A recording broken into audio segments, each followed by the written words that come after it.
رمضان رمضان ہے امان، رمضان رمضان رمضان ہے امان، رمضان رمضان رمضان ہے امان۔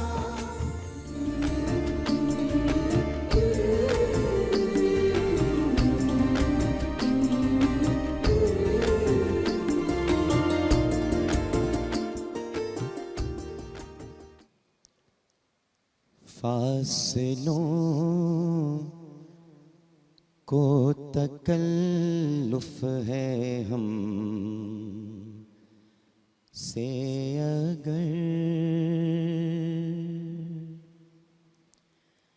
ہم بھی بے بس نہیں، بے سہارا نہیں، خود انہی کو پکاریں گے ہم دور سے، راستے میں اگر پاؤں تھک جائیں گے، جیسے ہی سبز گنبد نظر آئے گا، بندگی کا قرینہ بدل جائے گا، سر جھکانے کی فرصت ملے گی کسے، خود ہی پلکوں سے سجدے ٹپک جائیں گے، ہم مدینے میں تنہا نکل جائیں گے، اور گلیوں میں قصداً بھٹک جائیں گے، ہم وہاں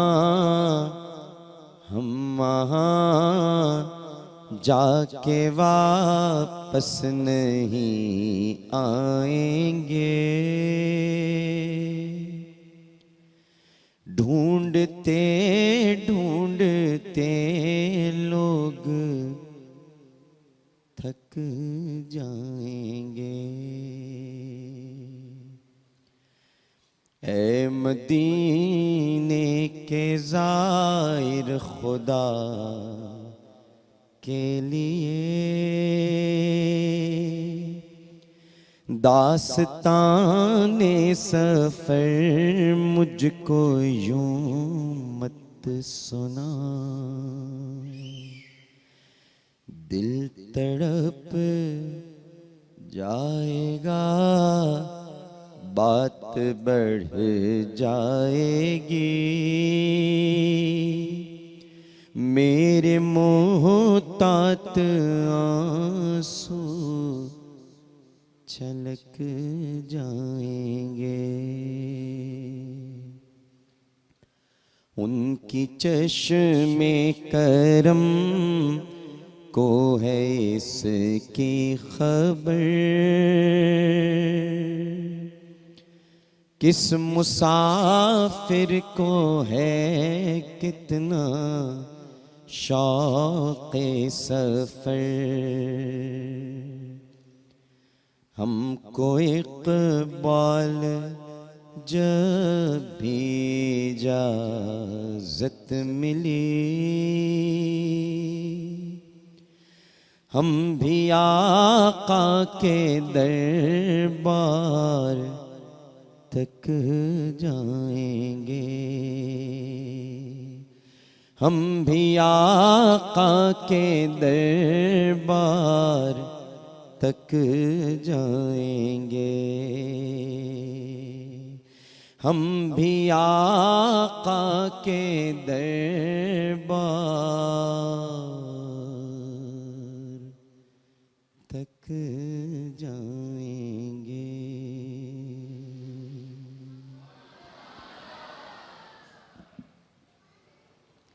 اللہم صلی علی سیدنا و مولانا محمد وعلی آلہ واصحابہ وبارک وسلم وصلی علیہ. پاکستان میں موجود تمام ہی ناظرین کو، پاکستان سے باہر بھارت، متحدہ عرب امارات، تمام خلیجی ریاستیں، مکہ مکرمہ، مدینہ منورہ اور وہاں سے آگے تمام یورپی ممالک، بالخصوص برطانیہ، France, Spain, Italy, Germany, Sweden اور وہاں سے بھی آگے ریاستہائے متحدہ امریکہ، ساؤتھ افریقہ اور جہاں جہاں اس وقت جیو ٹیلی ویژن نیٹ ورک کی خصوصی ٹرانسمیشن امان رمضان افطار عامر کے ساتھ شہر رمضان سے دیکھی جا رہی ہیں، وہاں ٹیلی ویژن سیٹ کے سامنے موجود تمام ہی ناظرین کو اور یہاں موجود تمام ہی حاضرین کو انتہائی محبت، خلوص، ادب اور احترام کے ساتھ عامر لیاقت حسین کا السلام علیکم. سب سے پہلے آپ تمام حاضرین کا بہت بہت شکریہ کہ آپ اتنی محبت، اتنے پیار، اتنے خلوص کے ساتھ یہاں تشریف لائے، اور آپ ناظرین کا بہت بہت شکریہ جو اپنی اسکرین پر بیٹھ کر یہاں جن کا دل بہت تڑپتا ہے کہ وہ یہاں آئیں، ٹرانسمیشن کا حصہ بنیں، لیکن پھر بھی اپنی اسکرین پر بیٹھ کے ہمیں دیکھتے ہیں، اسکرین کے سامنے موجود رہتے ہیں تا وقت یہ کہ جب تک قرآنی لوح ختم نہیں ہو جاتا. آپ کی محبتیں، آپ کا پیار میرے ساتھ ہے اور میں اس کے لیے آپ کا بہت شکر گزار ہوں. الحمدللہ پاکستان میں آج 6واں روزہ افطار کیا جائے گا اور پاکستان سے باہر بعض ممالک میں آج 7واں روزہ افطار کیا جائے گا. یعنی پاکستان میں آج 6 رمضان المبارک 1434 ہجری منگل کا دن ہے، 16 جولائی ہے 2013 عیسوی. ناظرین محترم، برسوں پہلے کی بات ہے اور بات ہے تو تاریخی. ایسا لگتا ہے کہ شاید کتابی بات ہو، کبھی کبھی یوں بھی لگتا ہے کہ شاید افسانوی ہو، اور کبھی کبھی یہ بھی احساس ہوتا ہے شاید کسی مورخ نے گھڑ لی ہو، یعنی گھڑی ہوئی بات ہے. لیکن اگر یہ بات ہے بھی تب بھی ہمیں اس کو بتانا بھی چاہیے، پڑھنا بھی چاہیے اور اس پر غور بھی کرنا چاہیے. برسوں پہلے کی بات ہے کہ کچھ خواتین نے اپنی عزت کی پامالی، رسوائی اور ان کے ساتھ جو مظالم روا رکھے گئے تھے اس پر ایک خط لکھا. خط انہوں نے لکھا تھا ایک مسلمان بادشاہ کو، اور اس کے بعد اس مسلمان بادشاہ نے ان خواتین کی داد رسی کے لیے اپنے ایک نوجوان کو سپہ سالار بنا کر بھیجا، اور اس کے بعد ان خواتین کی داد رسی کی گئی، ان کو ظالم کے پنجے سے نجات دلائی گئی اور ان کو آزادی ملی. اس کہانی میں کچھ مغالطے بھی ہیں، کچھ ایگزیجریشن بھی ہے، اور یہ بھی ممکن ہے کہ جس بادشاہ کو لکھا گیا ہو وہ بادشاہ کسی اور ارادے سے یہاں پر آیا ہو. لیکن اس کہانی کی بنیادی روح یہ ہے کہ کسی نے داد رسی کے لیے ایک خط لکھا اور دوسری جانب سے اس کا جواب دیا گیا. اسلام میں عورت کا مقام، عورت کی عفت، عورت کی عزت، عورت کی آبرو، اس پر کوئی دوسری رائے نہیں دی جا سکتی کہ جتنا تحفظ ہمارے دین نے، ہمارے نبی کریم صلی اللہ علیہ وآلہ وسلم نے عورت کو دیا ہے، شاید کوئی اور مذہب، کوئی اور قوم، کوئی اور سوچ، کوئی اور نظریہ اور کوئی اور فکر وہ مقام عورت کو نہیں دے سکتی. مغرب میں پروپیگنڈا تو بہت کیا جاتا ہے عورت کی آزادی کا، لیکن میں سوال ہمیشہ کرتا آیا ہوں اور آج پھر کروں گا کہ اگر اتنی ہی آزادی ہے عورت کو حاصل تو پھر اسے ہم وومن کیوں کہتے ہیں، یعنی آدھا مرد کیوں کہتے ہیں اسے ہم؟ مین کے ساتھ وومن کیوں لگا ہوتا ہے؟ مین کیوں ضروری ہے؟ فیمیل کیوں ضروری ہے؟ میل کے ساتھ فی کیوں لگا ہوتا ہے؟ یہاں جہاں پر بھی آپ دیکھ لیں عورت کو آزاد نہیں رکھا گیا ہے، اسے مرد کے ساتھ جوڑا گیا ہے، یا تو وومن ہوگی یا فیمیل ہوگی، یعنی مرد کے ساتھ جڑی ہوئی ہے. اور اگر ایسا ہے تو امریکہ کی صدر کوئی عورت کیوں نہیں بنتی؟ جب بھی بننے کی کوشش کرتی ہے اس کی راہ میں رکاوٹیں کیوں کھڑی کر دی جاتی ہیں؟ یا ان پر جو تشدد وہاں پر کیا جاتا ہے، جس طرح ان کے ساتھ محبتوں میں دھوکے ہوتے ہیں، افیئرس کہیں اور چل رہے ہوتے ہیں، عورت کی کوئی عزت اور مقام نہیں ہے، بہت کچھ ہے، بری نگاہ سے اس کو دیکھا جاتا ہے، تو عورت کی آزادی اس کو نہیں کہتے جناب کہ وہ باہر آ کر کام کر رہی ہے، مردوں کے ساتھ تجارت میں حصے دار ہے تو یہ آزادی ہو گئی۔ یہ تو اسلام نے بھی دی ہوئی ہے، اگر کوئی تنگ نظر اس کو بیان نہیں کرتا، ایکسپلین نہیں کرتا تو یہ اس کا قصور ہے۔ لیکن جتنی زیادہ پابندیاں اور جتنا زیادہ ظلم اور جتنی زیادہ گھٹن ویسٹ میں عورت کو ہے وہ مشرق میں نہیں ہے۔ مشرق والوں نے البتہ ضرور اپنے خود کوئی قوانین گڑھ لیے ہیں اپنی مرضی سے، نبی کریم صلی اللہ علیہ وآلہ وسلم کی سنت مطہرہ کو پس پشت ڈالتے ہوئے، اور اپنے طور پر سوچ لیا عورت کے بارے میں، تو وہ ایک الگ مسئلہ ہے۔ لیکن ہمارے نبی صلی اللہ علیہ وآلہ وسلم اور ان کی سنت اور ان کی شریعت مطہرہ نے جو عورت کو عزت، مقام اور جو آزادی دی ہے وہ کسی اور مذہب میں نہیں ہے۔ لیکن یہ میں باتیں آپ سے کیوں کر رہا ہوں؟ یہ آج عورتوں کا موضوع کہاں سے آ گیا؟ عورتوں کا موضوع تو ہمیشہ سے رہا ہے۔ عورتیں تو ہمارے معاشرے کا ایک حسن ہے، ایک رنگ ہے، ان کے بغیر تو ہر چیز پھیکی پڑ جاتی ہے۔ اگر وہ نہ ہوں، ان کی تو خواہش حضرت آدم علیہ السلام نے ظاہر کی تھی، لہٰذا عورت کا تذکرہ تو ہمیشہ ہوگا، ہر وقت ہوگا، ہر لمحہ ہوگا۔ نبی کریم صلی اللہ علیہ وآلہ وسلم کی ذات اقدس کی جب بات ہوگی تو سیدہ خدیجۃ الکبریٰ رضی اللہ تعالی عنہ کا ذکر ضرور ہوگا، سیدہ عائشہ صدیقہ رضی اللہ تعالی عنہ کا ذکر ضرور ہوگا، سیدہ فاطمۃ الزہرا ابیہا و علیہا افضل الصلاۃ والسلام کا ذکر ضرور ہوگا۔ حضرت عیسیٰ علیہ السلام کی بات ہوگی تو حضرت مریم علیہ السلام کا تذکرہ ضرور کیا جائے گا۔ حضرت اسماعیل علیہ السلام کی بات ہوگی تو حضرت ہاجرہ علیہ السلام کا تذکرہ ضرور کیا جائے گا۔ حضرت ابراہیم علیہ السلام کی بات ہوگی تو حضرت سارہ علیہ السلام کا تذکرہ ضرور کیا جائے گا۔ اسی طرح حضرت موسیٰ علیہ السلام کی بات ہوگی تو حضرت بی بی صفورہ رضی اللہ تعالی عنہ کا تذکرہ ضرور کیا جائے گا۔ حضرت ایوب علیہ السلام کی بات ہوگی تو ان کی اہلیہ کا ذکر ضرور ہوگا۔ عورت کے بغیر کوئی بھی واقعہ، کوئی بھی قصہ، تاریخ کا کوئی بھی سبق، کوئی بھی ورق، کوئی بھی سطر مکمل نہیں ہو سکتی۔ اور آج میں بس ایک دکھ کا اظہار آپ سے کرنا چاہوں گا۔ یہ جو عزت، یہ جو مقام جس کا میں تذکرہ آپ سے کر رہا ہوں، جو نبی کریم صلی اللہ علیہ وآلہ وسلم نے عورت کو دی، تو کم از کم ہم تک یہ میسج تو پہنچا کہ ہمیں اپنی مسلمان بہنوں بیٹیوں کی عزت کرنی چاہیے، ان کو ایک مقام دینا چاہیے۔ میں اس وقت مغرب سے مخاطب نہیں ہوں، مجھے آپ سے کوئی شکوہ نہیں ہے اگر آپ ہماری بہن بیٹیوں کی عزت نہیں کرتے یا آپ اپنی بہن بیٹیوں کی عزت نہیں کرتے، مجھے آپ سے کوئی شکوہ نہیں ہے۔ مجھے شکوہ اپنوں سے ہے جنہوں نے حدیثیں پڑھی، جنہوں نے قرآن پڑھا، جنہوں نے نبی کریم صلی اللہ علیہ وآلہ وسلم کے اس عمل کو دیکھا کہ بیٹی آ رہی ہیں اور سرکار کھڑے ہو گئے، جنہوں نے اس عمل کو دیکھا کہ نبی کریم صلی اللہ علیہ وآلہ وسلم نے حضرت شیمہ رضی اللہ تعالی عنہ کے لیے اپنی چادر بچھا دی، جنہوں نے دیکھا کہ نبی کریم صلی اللہ علیہ وآلہ وسلم حضرت حلیمہ سعدیہ رضی اللہ تعالی عنہ کے لیے کھڑے ہو گئے۔ میرا شکوہ ان سے ہے کہ انہوں نے قوم کی ایک بیٹی کے ساتھ کیا کیا۔ قوم کی ایک بیٹی، اسے آپ نے پکڑا، گرفتار کیا، ڈالرز کے عوض اسے بیچا، اور بیچنے کے بعد آج وہ امریکہ کی ایک جیل میں تکلیف دہ زندگی گزار رہی ہے، اور آپ میں اتنی شرم اور حیا بھی نہیں ہے کہ آپ اس کی سزا پاکستان میں ہی پوری کرانے کی کوشش کر لیں اور اس بچی کو واپس لے آئیں۔ آپ بے شرم ہیں، آپ بے شرم ہی نہیں ہیں، آپ بے غیرت ہیں، اور آپ بے غیرت ہی نہیں ہیں، آپ چلو بھر پانی میں ڈوب مرنے کے قابل ہیں کہ آپ کو اتنا خیال نہیں ہے۔ گو کہ اب آپ حکمراں بھی ہیں، اب تو آپ کے پاس طاقت بھی ہے۔ پہلے تو چلیے جو لوگ تھے ان کے مسائل کچھ اور ہو سکتے تھے، لیکن اب تو آپ لوگ جو بھائی ہیں، جو اس بچی کے بھائی ہیں، جو دعویٰ کرتے تھے کہ وہ ہماری بہن ہے، وہ اب اقتدار میں آ چکے ہیں۔ اب یہ ان کا پہلا فرض بنتا ہے کہ وہ اس کی سزا یہاں پر پوری کرائیں، اس کو پاکستان واپس لے کر آئیں۔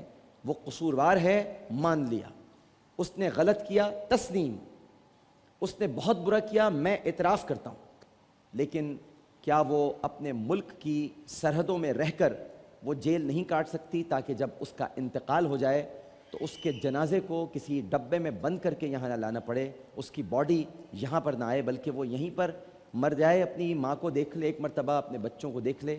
میں بات کر رہا ہوں ڈاکٹر عافیہ صدیقی کی، اور ڈاکٹر عافیہ صدیقی کئی برس گزر گئے ہیں ناظرین محترم اپنی ماں کو دیکھے ہوئے، اپنے بچوں سے ملے ہوئے، اس کو تو یہ بھی نہیں پتہ اس کے بچے کیسے بڑے ہو گئے، وہ نہیں جانتی۔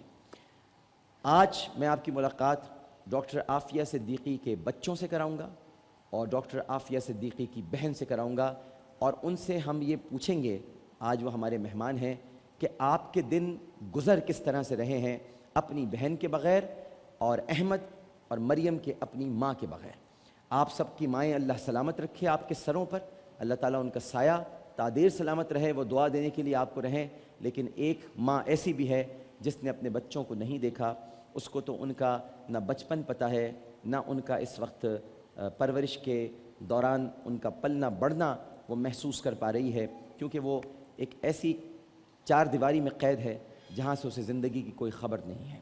میں بلا رہا ہوں، آپ استقبال کیجیے گا قوم کی بیٹی کی بہن کا، ان کے بچوں کا، ڈاکٹر فوزیہ صدیقی، احمد اور مریم۔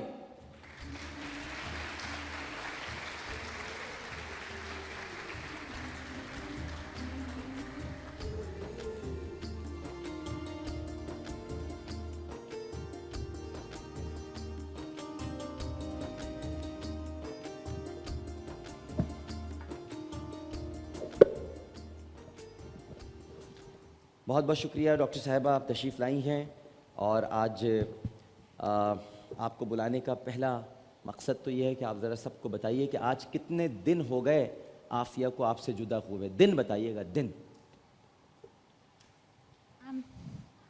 عامر بھیا 3761 days۔ 3761 دن ہو گئے ہیں ایک ماں کو اپنے بچوں سے جدا ہوئے ہوئے، اور ایک بہن کو اپنی بہن سے دور رہتے ہوئے، اور ایک بیٹی کو اپنی ماں کی شکل دیکھے ہوئے۔ 3761 دن، یاد رکھیے گا، 3761 دن۔ آپ کی والدہ کی طبیعت کیسی ہے؟ اللہ کا شکر ہے۔ امی کے تو استقامت کو ہم لوگ سب سلام کرتے ہیں کہ انہی کے دم سے شاید ہمیں بھی ہمت ملتی ہے، بہت ہمت دیتی ہے۔ رمضان کا مہینہ ہے، قرآن کا مہینہ ہے، اور قرآن کو تھامے ہوئے ہیں۔ اتنا عرصہ ہو گیا ہے، رمضان بھی شروع ہو گیا، ہر جگہ دیکھیں ریلیجس ہالیڈے پہ تو فیملی سے ملاقات کراتے، ملاقات نہیں تو فون پہ تو بات کرا سکتے۔ عافیہ کا کوئی فون نہیں آیا، اور ہماری ایمبیسیز میں کوئی تعاون نہیں کا۔ نہیں، ایمبیسیز میں کیوں تعاون ہوگا آپ سے بھائی؟ وہ تو وہاں امریکہ کی شہریت لینے کے لیے چلے جاتے ہیں، انہیں پاکستان کی نمائندگی تھوڑی کرنی ہوتی ہے، چاہے وہ کوئی بھی ہو۔ انہیں تو وہاں امریکہ کی خوشنودی اور ان کی رضا کی فکر ہوتی ہے، انہیں آپ کی کیوں فکر ہوگی؟ لگتا تو کچھ ایسا ہی ہے۔ نہیں، آپ کے ساتھ ایسا ہی ہوا ہے، آپ کے ساتھ تو بڑے جھوٹے وعدے کیے گئے ہیں۔ بہت وعدے، اتنے، اللہ معاف کرے، ایسی ایسی باتیں کہی ہیں۔ اب یہ نواز شریف صاحب نے بھی تو وعدہ کیا تھا آپ سے، کیا کیا تھا نواز شریف صاحب نے وعدہ؟ انہوں نے کہا تھا کہ آپ دعا کیجئے، میری والدہ سے آپ دعا کیجئے، میری حکومت آتی ہے، پہلا کام میں عافیہ کو لے کر آؤں گا۔ سن لیں آپ، انہوں نے، نواز شریف صاحب نے ان کی والدہ سے کہا تھا میری حکومت آتی ہے تو پہلا کام میرا یہ ہوگا کہ میں عافیہ کو لے کر آؤں، پہلا کام۔ انہوں نے پہلا کام کیا، سب پہ ٹیکس لگا دیا۔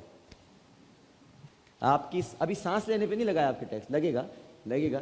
جب آپ سانس لیں گے تو آپ کو اسحاق ڈار کی شکل نظر آئے گی چاروں طرف، جب آپ سانس لیں گے، ابھی نہیں لگائے، لگ جائے گا آپ پر۔ تو اب یہ بتائیے کہ وہاں عافیہ صدیقی کا کیا حال ہے، وہ کس طرح سے رہ رہی ہیں، ان کی کوئی خیر خبر ذرا سب کو بتائیں، یہ سب جاننا چاہتے ہیں، یہاں پر آئے ہیں۔ 10 سال ہو گئے۔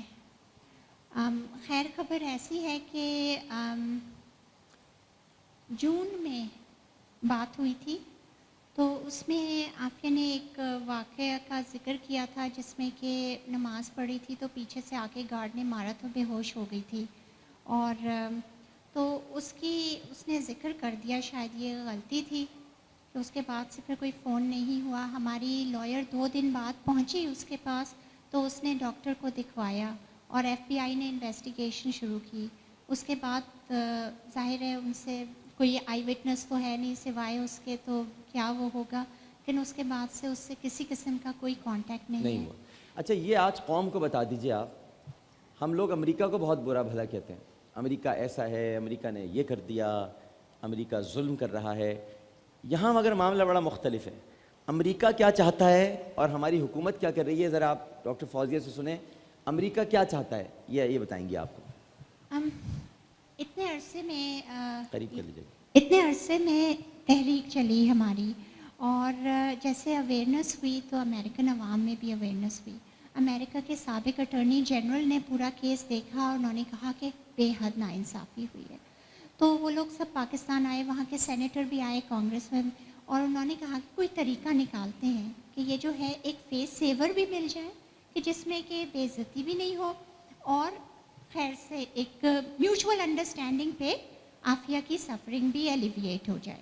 تو یہ انہوں نے ایک 2-3 طریقہ کار بتائے حکومت کو، پچھلی حکومت کو، اور فائنلائز یہ ہوا تھا جب راجہ پرویز اشرف، پہلے یوسف رضا جیلانی صاحب سے ملاقات ہوئی تھی، رحمان ملک صاحب سے بہت ملاقاتیں ہوئی، اس کے بعد فائنل جو تھا راجہ پرویز اشرف صاحب جب وزیر اعظم تھے تو کیا تھا، اور انہوں نے کہا تھا کہ ایک خط لکھ دیں، اور چونکہ اوریجنیٹ جو ہے وہ یہیں سے اپنوں نے ہی دی. شکوہ غیروں کا تو وہ ہوتا ہے، لیکن جب اپنے ہی کرتے ہیں اور اپنوں کی ہی بےعزتی ہوتی ہے تو وہ جو تکلیف ہوتی ہے نا، لیکن جانے وہ دوسرے کی نہیں ہوتی. لیکن انہوں نے یہ کہا تھا کہ دیکھیں ایک سب سے اچھا طریقہ تو یہ ہے کہ جس میں کسی کا بھی کوئی وہ نہیں، نہ آپ کے اوپر کوئی بات آتی ہے اور نہ، اور اس میں انہوں نے ہماری وہ کی تھی کہ ہم اگر کسی کو سو نہیں کریں گے، کسی کو وہ نہیں کریں گے. ADD پہ ڈاکٹر صاحبہ کو دکھائیں. تو میں نے ان سے کہا کہ تو میں نے کہا کہ نہیں، ہمیں کوئی ریونج نہیں چاہیے، ہمیں تو اپنی بہن چاہیے، وہ واپس آ جائے، ہمیں بس ہمارے ٹکڑے اٹھا کے ہمیں آگے زندگی کرنے دو، ان ننھے بچوں کو ماں مل جائے، میری ماں اپنی بیٹی کو گلے سے لگا لے.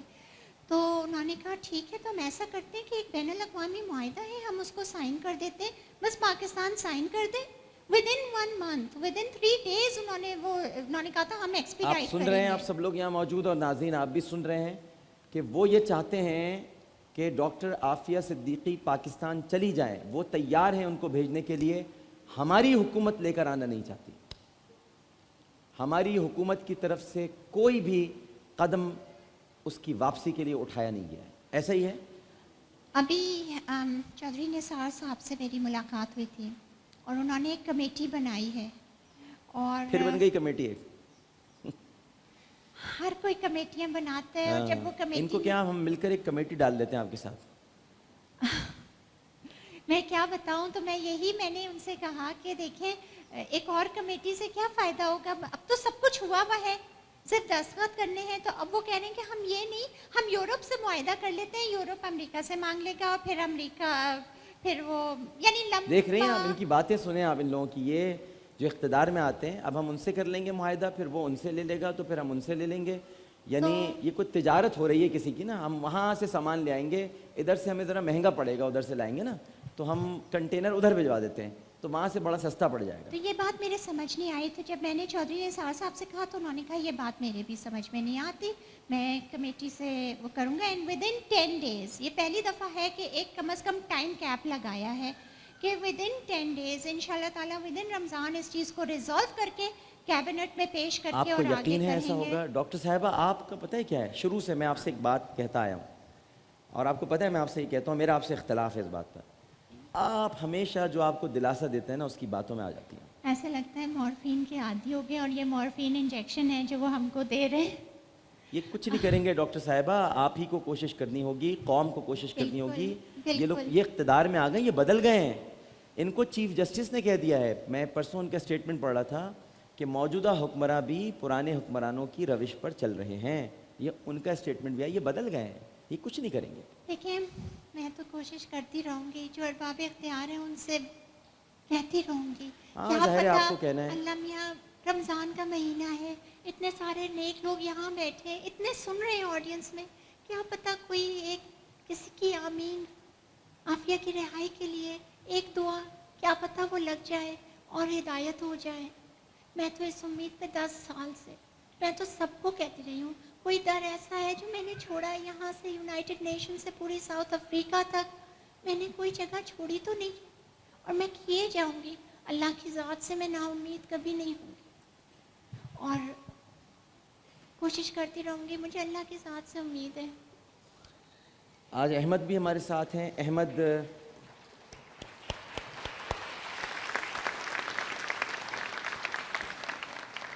احمد ماشاءاللہ چھوٹے سے تھے جب سے میں ان کو دیکھ رہا ہوں، اور اب تو بڑے ہو گئے ہیں یہ. احمد عافیہ صدیقی کے وہ بیٹے ہیں جو اپنی ماں کی یاد میں ماں کو یاد بھی کرتے رہتے ہیں اور ہر وقت دعا کرتے رہتے ہیں کہ امی ضرور آئیں گی. کچھ احمد سے ہم باتیں کرتے ہیں. احمد مائک قریب لے لیجئے. کتنا یاد آتی ہیں امی؟ جب بھی میں سحری پہ بیٹھتا ہوں یا جب بھی میں افطاری میں ہوتا ہوں تو ہمیشہ ایک ہی خیال آتا ہے کہ یہ وقت کیسا ہوتا اگر میری ماں میرے ساتھ ہوتی. اس وقت وہ جو افسوس ہے اور وہ ہے وہ جو پوری آپ بولو. ہاں وہ جو پوری خوشی ہے اس کو وہ دبا دیتا ہے. اور بالکل ایک وہ ہوتا ہے، آپ خود سوچیں اگر آپ کی ماں نہیں ہوتی آپ کے ساتھ، اتنے عرصے سے نہیں ہوتی کہ آپ بالکل وہ ہو جائیں، آپ بالکل ان کو یاد کر کے وہ ہو جائیں بالکل، تو آپ کا کیسا دل ہوتا ہوگا. سحر اور افطار میں تو امی یاد آتی ہوں گی، اس سے کہیں زیادہ عید کے موقع پہ یاد آتی ہوں گی. ہر عید پہ نانی ہمیشہ مجھے وہ کرتی ہیں کہ بیٹا کوئی وہ نہیں ہے، انشاءاللہ اب آئیں گی، اب آ جائیں گی، اب انشاءاللہ آ جائیں گی. بس اللہ سے میں ہمیشہ یہ دعا کرتا ہوں کہ اللہ کرے کہ اب جلد آ جائیں. بہت عرصہ ہو فون گیا. پر بات ہوئی ان سے؟ فون پر کافی عرصے سے بات نہیں ہوئی، اور جب بھی ہوتی ہے تو ہمیشہ کوشش کرتا ہوں کہ اپنے آنسوؤں کو روک لوں تاکہ ان کی ہمت جو ہے وہ نہ ہو، بالکل وہ ڈاؤن نہ جب ہو. وہ آپ سے بات کرتی ہیں ان کی کیا کیفیت ہوتی ہے؟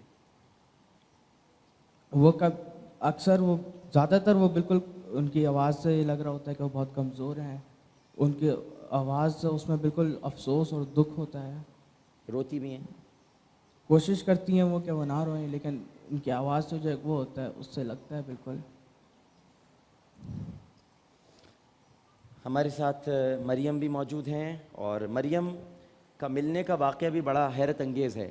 ڈاکٹر صاحبہ آپ وہ واقعہ بتائیں، یہ ملی کیسے تھی آپ کو؟ میں آپ کو بولتا مریم، مائک پکڑ، آپ بیان جی کریں آرام سے. جی مجھے بتائیں. نہیں آپ نہیں میں پڑھ آپ بتائیں. جی مریم کی تلاش ہم کافی دن سے کر رہے تھے، اور پھر میری اور رحمان ملک صاحب کی ملاقات کرزئی حامد کرزئی سے ہوئی تھی، اور انہوں نے ہم سے وعدہ کیا کہ ہم نے یہ کہا جہاں سے یہ بھائی ملا ہے وہیں بہن بھی ہوگی، آپ پلیز دیکھیں. تو اس کے بعد اس کے تقریباً 2 ہفتے بعد مجھے فورن آفس میں بلایا، اور وہاں پہ وہ مجھ سے کچھ چیزیں وغیرہ سائن کروا رہے تھے اور کچھ. تو وہ میں نے کہا میں اپنے وکیلوں سے اس سے، تو مجھے سب نے یہ کہا کہ تم یہ کر کے آ گئی. دیکھیں ایسے میں تو ہر چیز کو مان کے بچی کو نکالنا چاہیے تھا، آپ معاہدے اور یہ سب کیا وہ کر رہی تھی. لیکن اسی اس پہ میں رو رہی تھی کہ اللہ تعالیٰ میں کہاں تک کتنا جھکوں، کیا کروں. اور اتوار کا دن تھا، ہم دیکھ رہے ہیں کہ ایک ہجوم، اور ہمارے جو گارڈ باہر ہیں وہ دیکھ رہے ہیں کہ یہ ایک بچی ہے، اس کے گلے میں پٹی ہے اور امی کا نام اور ایڈریس لکھا ہوا ہے، اور انگلش بول رہی ہے اور گو وے، اور جان آوازیں دے رہی، اور انکل کو وہ کر رہی تھی.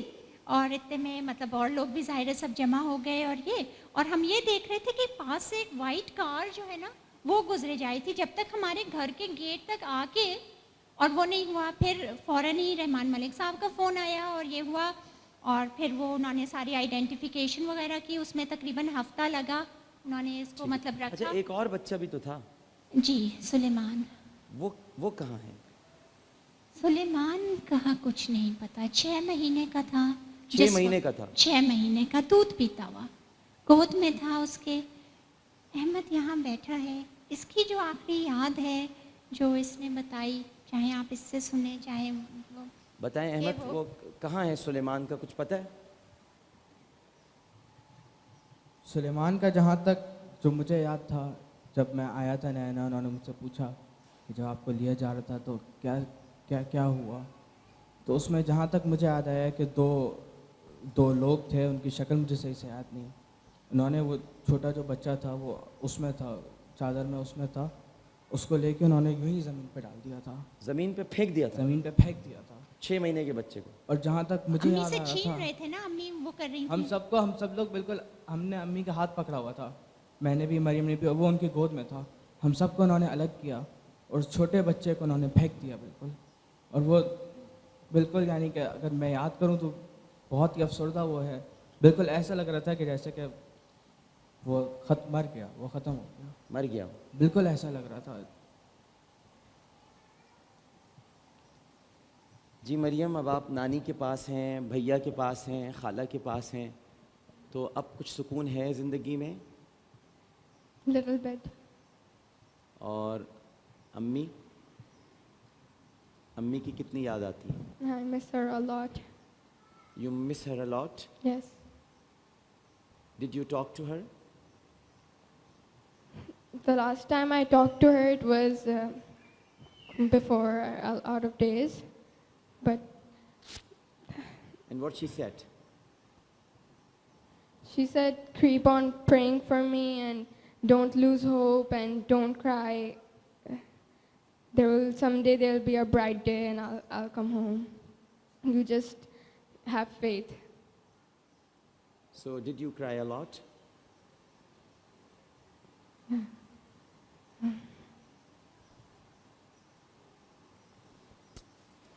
ناظرین، بچوں کے پاس مجھے نہیں لگتا کہنے کے لیے کچھ اور بھی ہوگا. آپ کسی بھی بچے سے اس کی جس کے پاس ماں نہ ہو اس سے چھین لی جائے تو یہی ٹوٹے پھوٹے الفاظ ہوتے ہیں. زندہ تو ہیں، ظاہر ہے کہ تیار بھی ہو کے آئے ہیں، کپڑے بھی بدلے ہوئے ہیں، آپ کو شاید لگ رہا ہو، لیکن زندگی گزارنے کے لیے یہ سارے لوازمات بہت ضروری ہیں. مگر ان کے کوئی دل میں جھانکے تو اسے اندازہ ہوگا کہ کتنا خالی ہے وہ دل. وہ اس دل میں کچھ ہوتا ہی نہیں جس دل میں ماں نہ ہو. اور ان کے پاس ماں نہیں ہے جبکہ ان کی ماں ہے. صبر آ جاتا ہے جب یہ پتہ چل جائے کہ ماں کا انتقال ہو گیا ہے یا ماں اب اس دنیا میں نہیں ہے.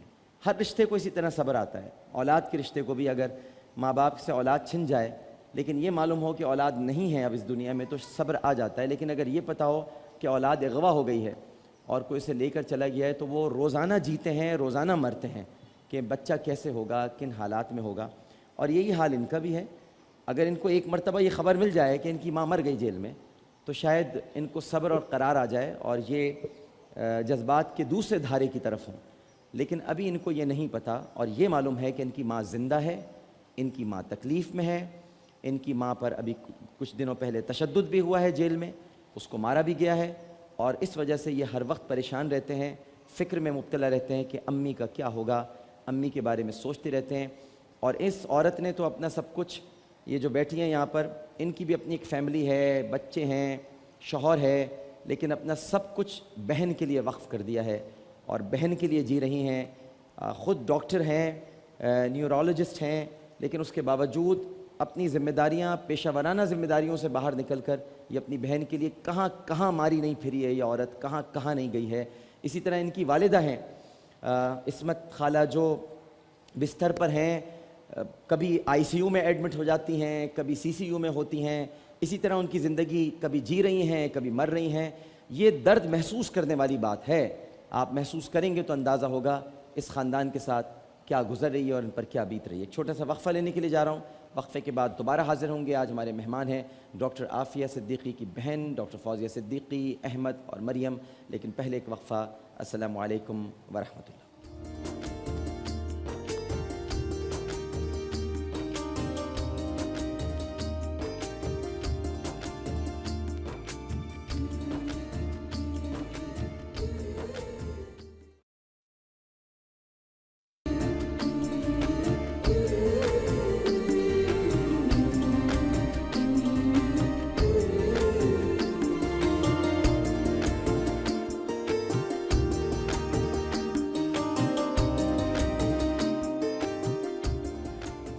السلام علیکم ورحمۃ اللہ. ایک مرتبہ پھر آپ کو امان رمضان ٹرانسمیشن افطار عامر کے ساتھ جیو ٹیلی ویژن نیٹ ورک اور شہر امان خوش آمدید کہتا ہوں.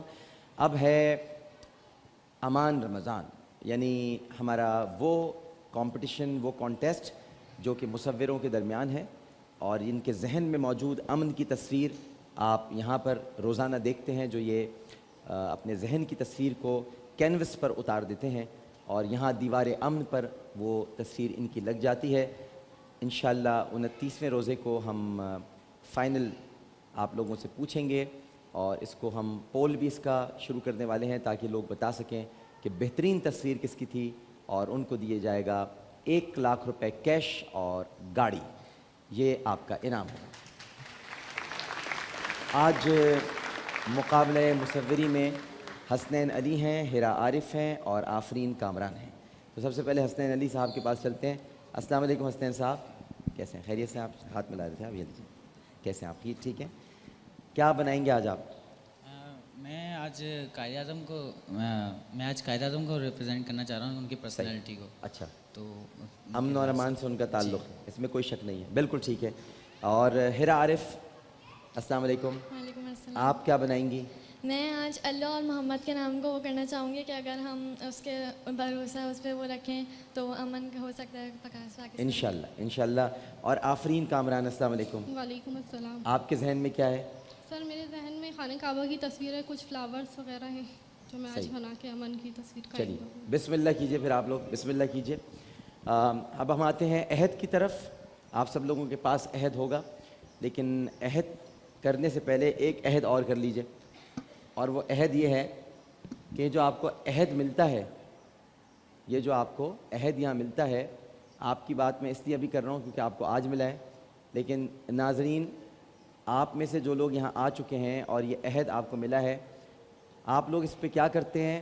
اس عہد کے بعد یا تو یہ بچوں کو دے دیتے ہیں، آپ بچے اس کو نیچے پھینک دیتے ہیں. اس پہ میں نے پان کی پیکیں تک پڑی ہوئی دیکھی ہیں اور پھر میں اٹھا کر لے کے آیا ہوں. تو آپ لوگوں کو کیسے صحیح کروں میں؟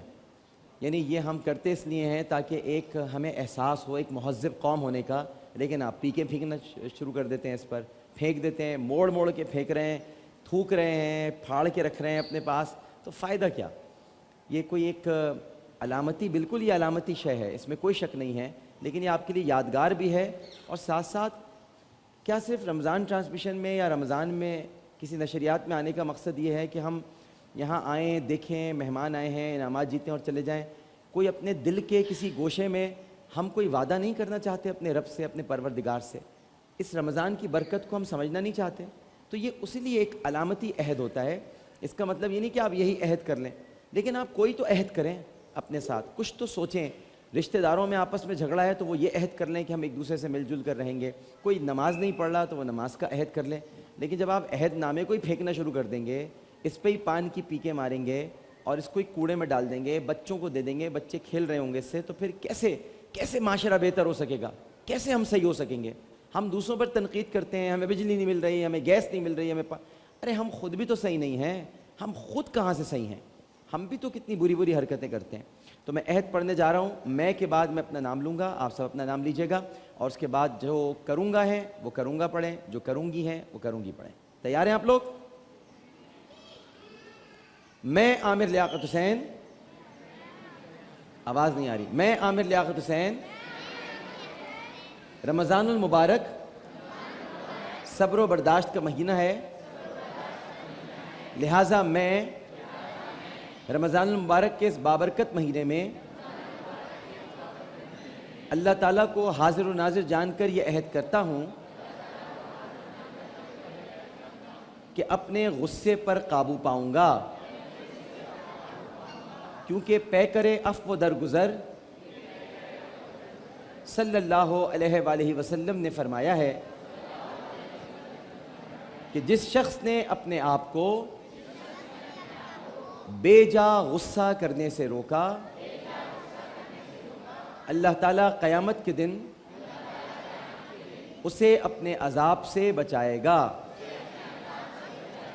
لہٰذا آج سے میں خود بھی غصے پر قابو پاؤں گا